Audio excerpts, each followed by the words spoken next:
జిన్నా వీళ్ళ విషయానికొస్తే, అసలు జిన్నా అనే వ్యక్తి ఇప్పుడు పాకిస్తాన్ జాతిపితగా చెప్పుకునే మహమ్మద్ అలీ జిన్నా హ్మ్.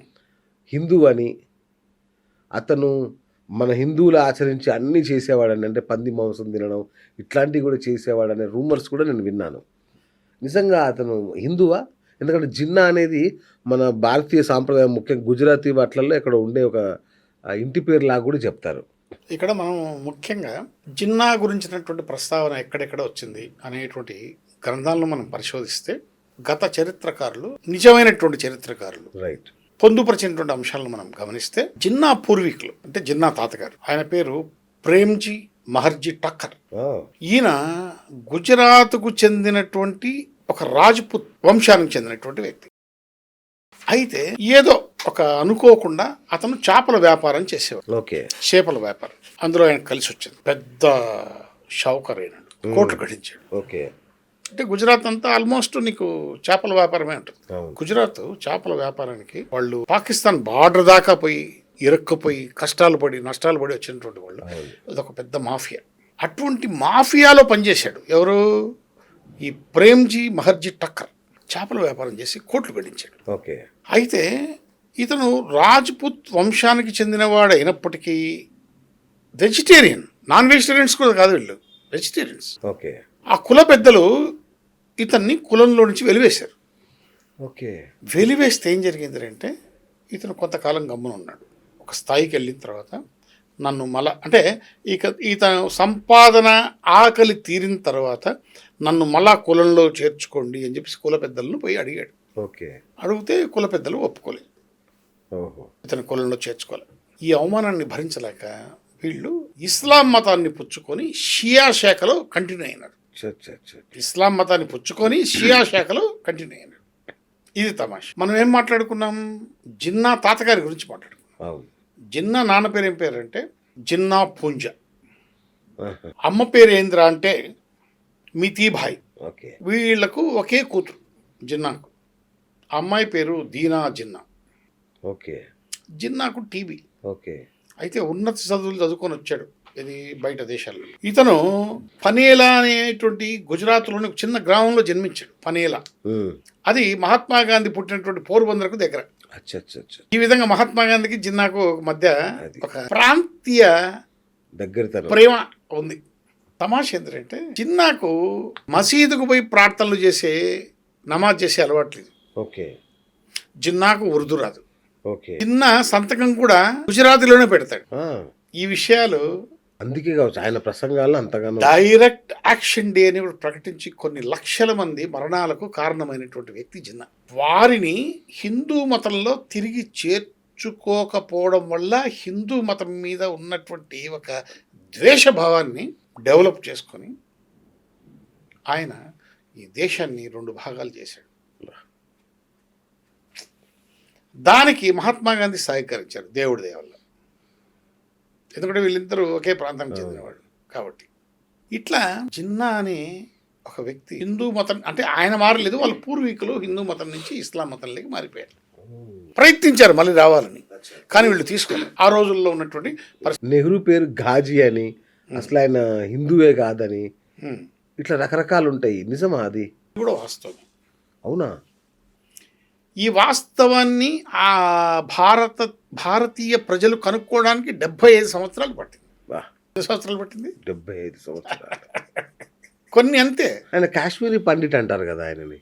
చెప్తా దాని గురించి. ఓకే. ఇప్పుడు ఘయాజుద్దీన్ ఘాజీ అనేటువంటి వ్యక్తి మోతీలాల్ నెహ్రూ అన్నగారు ఆఫ్ఘనిస్తాన్ నుంచి పారిపోయి వచ్చి మొఘలుల పంచన చేరి కోత్వాల్ గా పనిచేసి బ్రిటిషర్లు మొఘలాయి సామ్రాజ్యాన్ని హస్తగతం చేసుకునేటువంటి సమయానికి ఈ ఘయాజుద్దీన్ ఘాజీ అనేటువంటి వ్యక్తి ఢిల్లీ నుంచి పారిపోయి కాశ్మీర్ చేరుకొని ఆయన పేరు ఘయాజుద్దీన్ ఘాజీ నుంచి గంగాధర్ గా మార్చుకొని టోపీ పెట్టుకొని పండిట్ గా మారిపోయారు. చూడండి తమాషా. సరే, ఈయన పేరు గంగాధర్. మరి ఈయన తమ్ముడు పేరు మోతీలాల్ నెహ్రూ ఎలా అయింది? దీనికి చెప్పాలి అంతే కదా, అది చాలా ప్రజలు అడుగుతారు కదా, అదే ఇంపార్టెంట్. ప్రజలు ఆయన పేరు గంగాధర్ అన్నప్పుడు ఈయన పేరు మోతీలాల్ ఎందుకు కాకూడదు, నెహ్రూ అని ఎందుకు వచ్చింది అంటారు.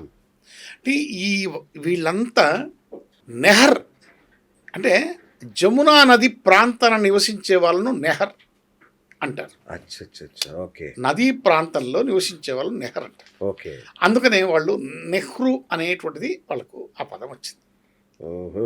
సో ఈ గంగాధర్ గారి తమ్ముడు మోతీలాల్ నెహ్రూ ఏం చేశాడంటే పండిట్ అవతారం వాళ్ళ అన్న ఎత్తాడు కాబట్టి ఇతను కూడా పండిట్ అవతారం ఎత్తి ఇక్కడి నుంచి అలహాబాద్కు వెళ్ళాడు. ఓకే.